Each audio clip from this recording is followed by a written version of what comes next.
Hi, this is my experiences as a schizophrenic. I'll start from the very top. I was diagnosed schizophrenic by an ER doctor.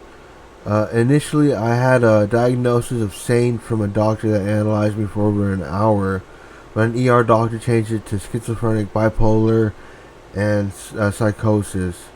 Um, I got into an argument with the ER doctor. I kept saying that I wasn't insane. I wasn't insane. And he threw up his hands in the air and said, "Oh, you're schizophrenic and bipolar," and gave me the diagnosis and put me in a psych ward. About 3 months later, he gave me some medication, Zyprexa, and I started hearing a voice in my head. Um, After he gave me the pills, I started getting side effects from other pills such as Risperdal and Geodone and other pills. This was slowly over a couple of years, I think. I developed male breast gynecomastia through Risperdal. I was injected with too much medication at one point.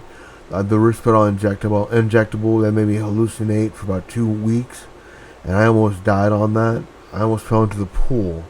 Um, but anyways, a daily life as a schizophrenic is I wake up and I hear a voice in my head, if I recall correctly.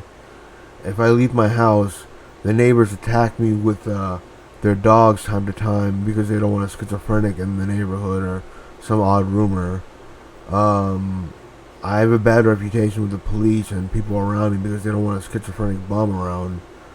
Um, I have a bad reputation with Comedy Central and they gave me schizophrenia. I know it sounds like I'm flip-flopping, but I mean, I got the medication, I sat down, I watched CNN, and I started hearing voices in my head. And a county psychiatrist turned them off for a while. But it was on Latuda, and it made me puke every time I drank it. I ate the medication and drank the milk. She said drink the milk, but whatever. Yeah, a schizophrenic usually has to rely on instinct, so let's say I go to a convenience store, and some guys on the other side of the aisle. In my head, I'll be hearing, "Oh, this guy's gonna get jumped," or "This guy's gonna get jacked," and that's coming from the other guy. And I'll think he pickpocketed me or something, and I'll start a fight, which is why I'm housebound. And yeah, it's a quick and easy way to jail or getting your ass kicked. Um, uh, and the neighbors don't like me because people, people don't want a bum walking around. I don't drive a car because of my medication. I have to go to a psych ward time to time. Um, I honestly feel it's a waste of money because I'm not schizophrenic. Yeah, and the medications make it so I can't work or go to school. But and yeah, I have people from the past who are upset about my computer programming ability. I've been writing software ever since middle school on the Visual Basic 4.0, and they might hold some kind of grudge because I guess the school showed some kind of favoritism to me. They actually did it. They got the favoritism because I'm a terrorist for writing software. I mean, Asian and Hispanic kids. It's a long story about that town. It's a migrant town. But we're getting off topic. A schizophrenic is more likely to be homeless or suicidal than most people. The pills extrabated. I don't know how to pronounce it. Extrabated. The pills make it worse.